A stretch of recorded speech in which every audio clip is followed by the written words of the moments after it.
ఈరోజు మహాభారతంలోని 24వ అధ్యాయం 2వ భాగం.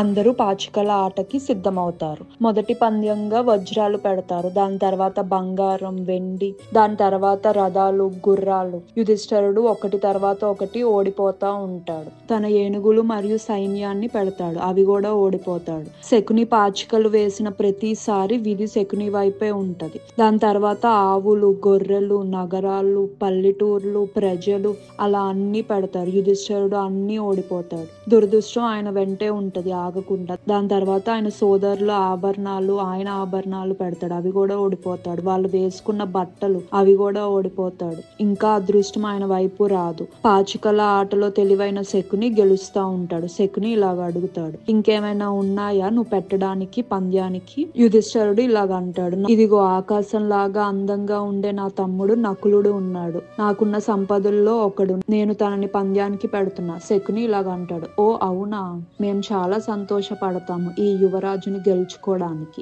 ఆ మాటలన్నీ శకుని పాచికల్లో వేస్తాడు. విజయం శకుని వైపే ఉంటది. ఆ సభలో ఉన్న వాళ్ళందరూ వణికిపోతారు. యుధిష్ఠిరుడు ఇలాగ అంటాడు, ఇదిగో నా తమ్ముడు సహదేవుడు. ఆయన అకాలమైన జ్ఞానానికి ప్రసిద్ధి పొందాడు. ఆయన్ని పంద్యంగా పెట్టడం తప్పు, అయినా కూడా నేను పెడుతున్నాను. శకుని పాచికలు వేస్తా ఇలాగ అంటాడు, నేను ఆడాను, నేను గెలిచాను. యుధిష్ఠిర, సహదేవుణ్ణి కూడా నువ్వు ఓడిపోయావు. దుర్మార్గుడైన శకుని భయపడతాడు. యుధిష్ఠిరుడు ఇంకా అక్కడితో ఆపేస్తాడేమో, ముందుకెళ్ళడేమో అని. అప్పుడు శకుని ఇలాగ అంటాడు, యుధిష్ఠిర, నీకు భీముడు అర్జునుడే కదా సొంత సోదరులు. నకులుడు సహదేవుడు మీ తల్లికి పుట్టలేదు కదా. నువ్వు భీముణ్ణి అర్జునుడిని పంద్యంలో పెట్టవులే, నాకు తెలుసు.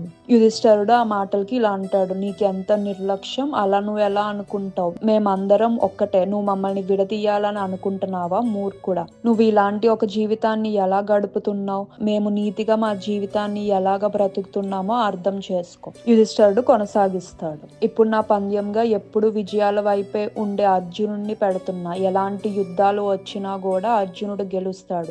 ఆటని కొనసాగిద్దాం. శకుని పాచికలేస్తాడు. యుధిష్ఠిర, నువ్వు అర్జునుడిని కూడా ఓడిపోయావు. దురదృష్టం యుధిష్ఠిరుడి వైపే వస్తున్న మొండి పట్టుతో ఆటని ఇంకా కొనసాగిస్తాడు. కంట్లో నీళ్లతో ఇలాగంటాడు, ఓ రాజా, భీముడు నా సోదరుడు, యుద్ధానికి నాయకుడు. ఆయన రాకతోనే రాక్షసుల గుండెల్లో భయం వస్తది. ఆయన ఇంద్రుడితో సమానం. ప్రపంచంలోనే ఆయన చాలా బలవంతుడు. ఈసారి నేను ఆయన్ని పంద్యానికి పెడుతున్నాను అని ఆట ఆడి ఓడిపోతాడు. భీముడు కూడా వెళ్ళిపోతాడు. దుర్మార్గుడైన శకుని ఇలా అడుగుతాడు, ఇంకేమైనా మిగులుందా నువ్వు పంద్యంలో పెట్టడానికి?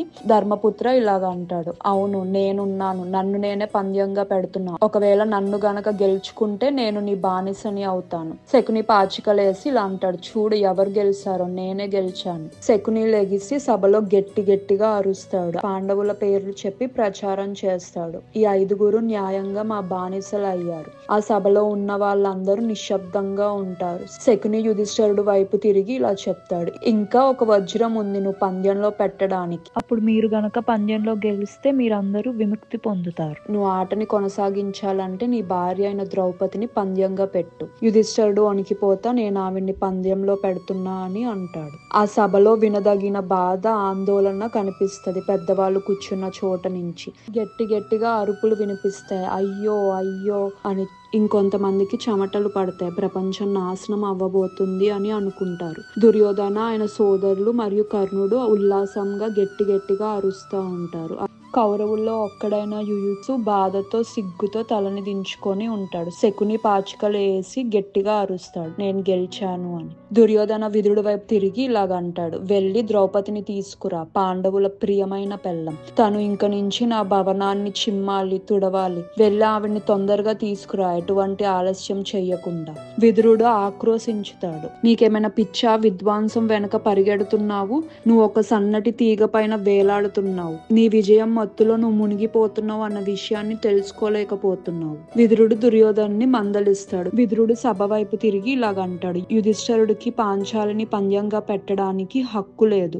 అప్పటికే ఆయన్ని పంద్యంలో పెట్టుకొని ఆయన ఓడిపోయాడు. ఆయన స్వేచ్ఛ పోయింది, అన్ని హక్కులు కూడా పోయినాయి. కౌరవుల నాశనం ఆసన్నం అయింది అని నాకు అర్థమవుతుంది. ధృతరాష్ట్ర కొడుకు నరకం వైపు దారి తీస్తున్నాడు. దుర్యోధనుడికి కోపం వస్తుంది విదురుడి మాటలకి. ఆయన రథసారథి అయిన ప్రతికమితో చెప్తాడు, చెప్తారు. విదురుడు మనల్ని చూసి ఈర్ష్య పడుతున్నాడు, ఆయనకి పాండవులంటే కూడా భయం, కానీ నువ్వు అలా కాదు, ముందు వెళ్ళి ద్రౌపదిని వెంటనే తీసుకొనిరా. మహాభారతంలో ఇంకా అనేకమైన విషయాలు మీకోసం ఉన్నాయి. తెలుసుకోవాలంటే బెల్ ఐకాన్ క్లిక్ చేసి సబ్స్క్రైబ్ చేసుకోండి. నచ్చితే లైక్, కమెంట్ అండ్ షేర్ చేయండి. మన ఇతిహాసాన్ని అందరికీ తెలిసేలా చేద్దాం.